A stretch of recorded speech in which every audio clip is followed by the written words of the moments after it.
Hello everyone, स्वागत है आपका आज के नए ब्लॉग में। आज हम जा रहे हैं सांवरिया सेठ जी की नगरी मंडपिया में सांवरिया सेठ के दर्शन करने। तो हम निकलते हैं कनवास से, जो दरा से होकर रोड जाता है झालावाड़ हाईवे, क्योंकि हमें जाना है राउत बाटा की साइड से होकर। एक रोड कोटा से भी जाता है, लेकिन हम राउत बाटा होकर जा रहे हैं। तो ये रावत बाटा जाने के लिए सबसे पहले रोड आता है दरा वाला। तो दरा वाला रोड है ये दरा वाले रोड पर आप जानते हैं कितने ट्रैफिक मिलते हैं, बहुत ज्यादा क्राउडेड एरिया है वहाँ। और जो मुकुंदरा हिल्स वाला एरिया है वहाँ ट्रैफिक बहुत ज्यादा रहते हैं, क्योंकि दोनों तरफ से जब ट्रक्स आते हैं वहाँ बड़े बड़े ट्रोले मिलते हैं हमें। तो जब दोनों तरफ से ट्रक आते हैं तो निकलना बहुत मुश्किल हो जाता है, जाम लगता है बहुत लंबा। तो किसी भी तरह हम जाम में से निकल कर लाइन को क्रॉस करते हुए आगे निकले, क्योंकि गाड़ियां एक के पीछे एक बहुत लंबी लगी हुई थी। और एक हमारे आगे स्कॉर्पियो चल रही थी, स्कॉर्पियो के पीछे पीछे हम चलते गए ताकि उसके पीछे पीछे हम क्रॉस कर जाए, क्योंकि हमारी स्कॉर्पियो ऐसी छोटी गाड़ी है, स्कॉर्पियो काफी बड़ी लगती है, तो वो अच्छे से स्पेस दे सकती है। तो उसके पीछे से जा जाके हमने क्रॉस किया रोड को। और ये रोड इतना क्राउडेड था कि इस पेट्रोलों की वजह से हम स्पीड से आगे नहीं निकल सकते। कभी कभी तो इससे जाम में 1 घंटा 2 घंटा भी लग सकता है। और ये देखो बीच बीच में ये आ जाते हैं, खराब रोड भी आ जाता है और ट्रोलों की लाइनें लगी हुई है, तो उस जगह से बहुत धीरे निकलना पड़ता है। ये वो स्कॉर्पियो जिसके पीछे से हम निकल रहे हैं, ताकि इसकी वजह से हम आगे निकल पाए। और किसी तरह मुकंदरा हिल्स वाले एरिया को पार करते हुए हम निकलते हैं आगे झालावाड़ हाईवे पर। तो वहीं दिखता है हमें शानदार सा व्यू, जहाँ शायद नदी की तरफ एक नाला सा बह रहा था, जो काफी खूबसूरत लग रहा था क्योंकि पानी साफ था उसमें। और ये हाईवे आ गया है झालावाड़ वाला, अभी बिल्कुल छोटा लग रहा है, लेकिन आगे जाके रोड हो जाता है, ये आ गया कंप्लीट हाईवे।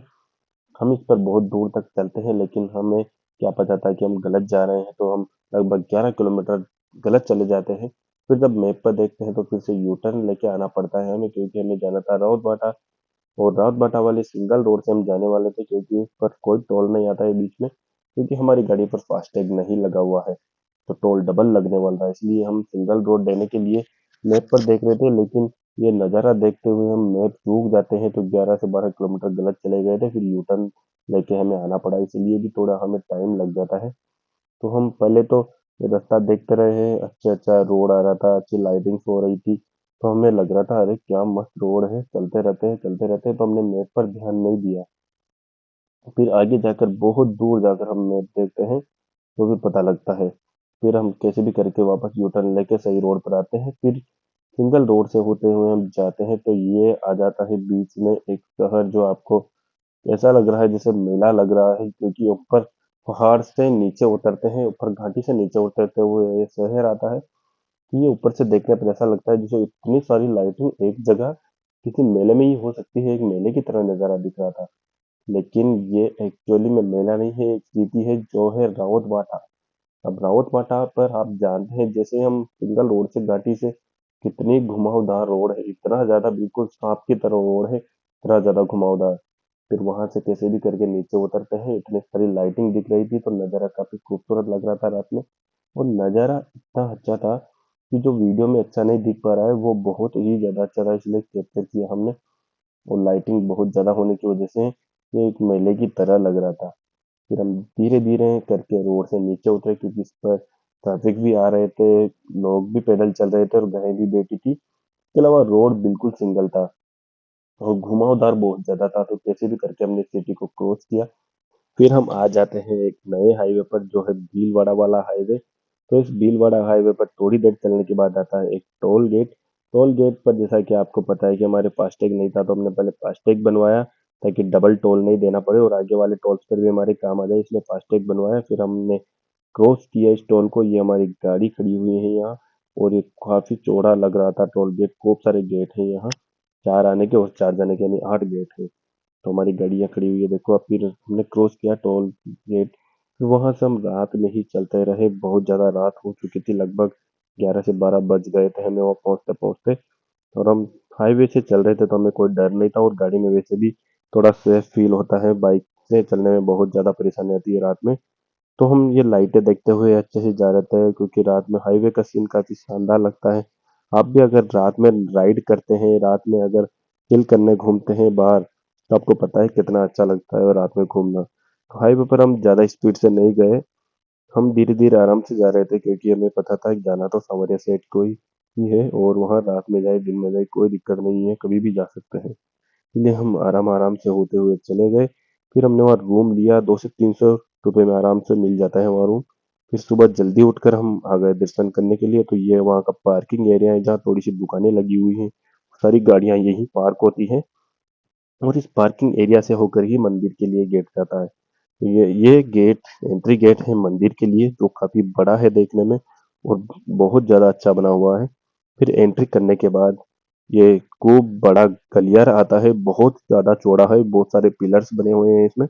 जहाँ से थोड़ी सी आगे जाने के बाद ही भीड़ इकट्ठी हो जाती है क्योंकि मंदिर में जाने के लिए बहुत लंबी लाइन लगती है, बहुत ज्यादा भीड़ रहती है। मैं अपनी वाइफ के साथ खड़ा हूँ और ये भीड़ बहुत ही ज्यादा थी। जहाँ सावरिया सेठ के नारे लग रहे थे, जय हो सावरिया सेठ की जय। तो बहुत ज्यादा नारे लगा रहे थे लोग और बहुत ज्यादा भीड़ थी और बहुत दूर तक हमें इसी भीड़ से होकर गुजरना पड़ा बीच बीच में से।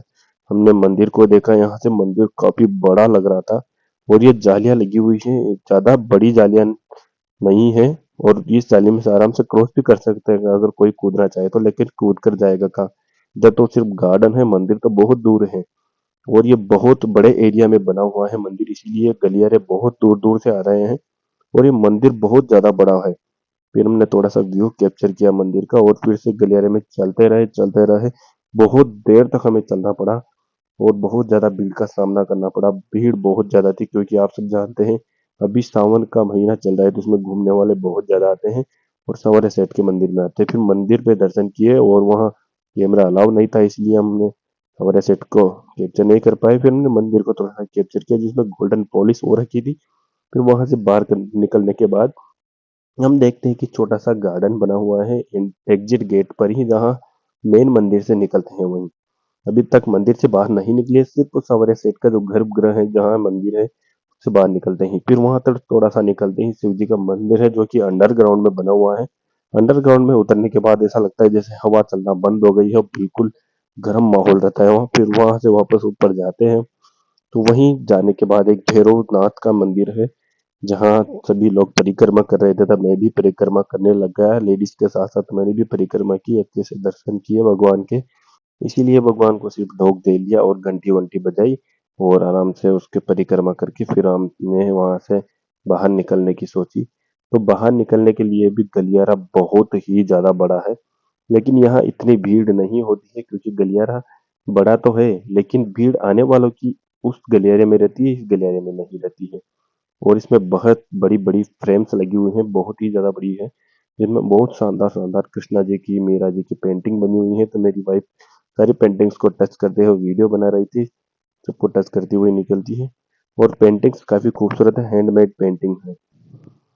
और मैं अपनी वाइफ को दिखा रहा था मंदिर में काम चल रहा है उसमें कुछ चीजें दिखा रहा था कि ये कितनी अच्छी लग रही है, वो ऐसी लग रही है, वैसे वगैरह जो नॉर्मल बातें हैं वो।